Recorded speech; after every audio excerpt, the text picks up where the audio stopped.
This is the BBC World Service. After successful transplants of human kidneys, livers, hearts and lungs, even hands, is medical science now ready for the first ever full face transplant? On Outlook today, we talk to the surgeon who's now preparing to perform that historic operation.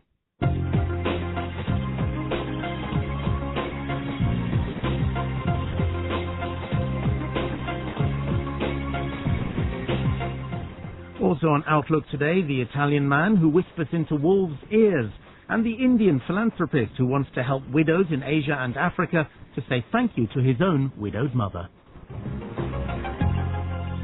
Decent rain in 5 years. This is Outlook from the BBC World Service.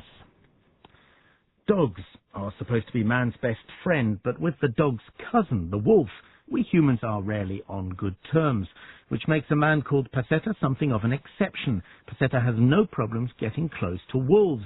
Not just that, they don't seem to mind either, and apparently even let Pasetta whisper into their ears. In Italy, where the wolf is slowly shedding his image of being big and bad, the BBC's Emma Wallace went to meet Pasetta in the Abruzzo National Park. Come with me. Come with me. Now we go where? I am Pasetta, I am 65 years old, I am the nephew of the last wolf calling of Abruzzo National Park. My grandfather he was Orderico D'Amico, and so wonderful to call wolves. So every time I talk about him, it's too bad, I did not know him because he died before I born it, but my father and everybody, tell his story. It's daybreak in one of Italy's largest national parks. This one tracks down the mountainous spine of central Italy. For centuries, the economy here revolved around sheep and agriculture. Descendants of the shepherds who hunted the native fauna close to extinction to protect their flocks now attract tourists using the rich history of interchange between man and wolf, or lupi as they're known here. Generally, the luparo, they were a good shepherd. And they were watching the sheep, and at night time they do luparo. They do the job what my grandfather used to do. And how would they kill the wolf? What different methods did they have? Well, they had many kind of systems. They have traps, they have shots, they have poison. Pasetta is a self-styled wolf whisperer, a man who grew up in this mountainous region. His grandfather was the last luparo in the national park, a shepherd authorised to kill wolves that threatened the flocks. Pasetta has taken the sensibility and understanding for the wolf handed down from generations and uses it to help preserve the animal in its natural habitat today. Pasetta, we've just seen the sun rise over the mountains here. We're standing looking at this amazing view, a beautiful lake in the valley below us. The sun is just kissing the peaks of the mountains all around us. This is really your home, isn't it? Honey, when I say this is a little paradise, this is the truth. This is a musical mountain.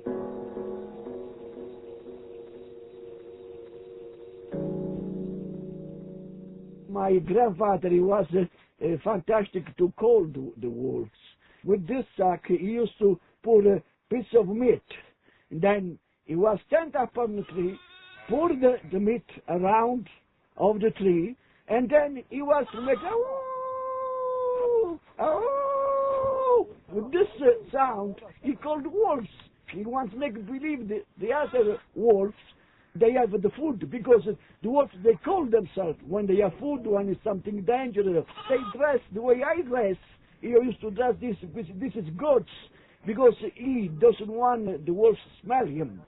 With this smelling, it's like a goat, like a sheep. So then is more attraction. So the wolves, they were eaten, the meat he was put around the tree, and then the shooter, they killed. But 100 years ago, they were heroes. Each time they kill the wolf, they give a compensation. My grandfather, he was the hero of that time, because nobody can do the ululato like my grandfather, because he used to call wolves So he take a shoes with hole, and he was do like this.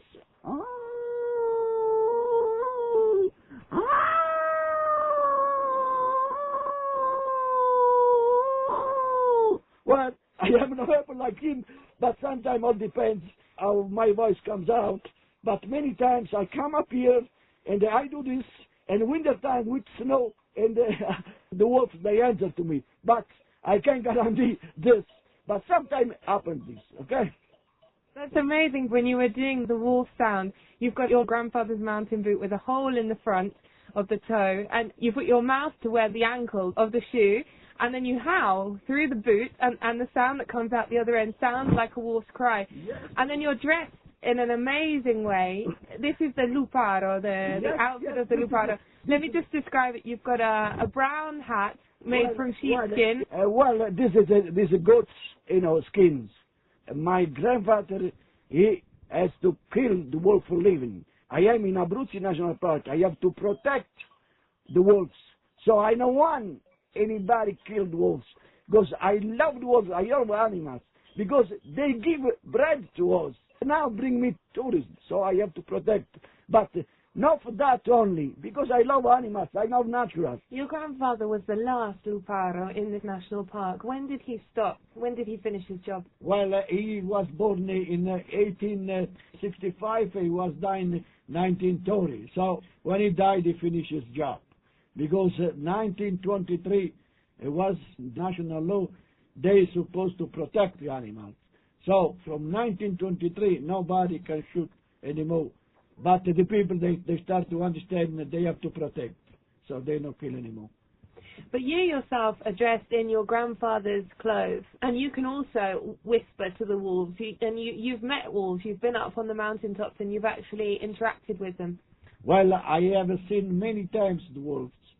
And they pass me, let's say, 20 meters from me, let's say 50 meters from me. But once I had good chance to see a wolf catch the sheep and take it away from the group of sheep. The wolf comes because he was smart, he knows. I saw with my eyes the wolf take the sheep and take it away because he needs food. Now we have about 55 or 60 wolves around here, but no more sheep. Using a mixture of traditional knowledge and scientific research, the national park has managed to significantly increase its wolf population. And they've found that the wolves pay for themselves. Sightings, even for people like Pasetta, are rare, but the lure of the wolf and its mystical status pulls in about 150 to 200 million euros a year, ending centuries of struggle between man and wolf. Emma Wallace was talking to Pasetta, the wolf whisperer at Abruzzo National Park. And if you've ever got up close and personal to a wolf or any other hairy beast with big teeth, feel free to send us an email and tell us more. The address for that is outlook@bbc.co.uk, or find us on the web at bbcworldservice.com.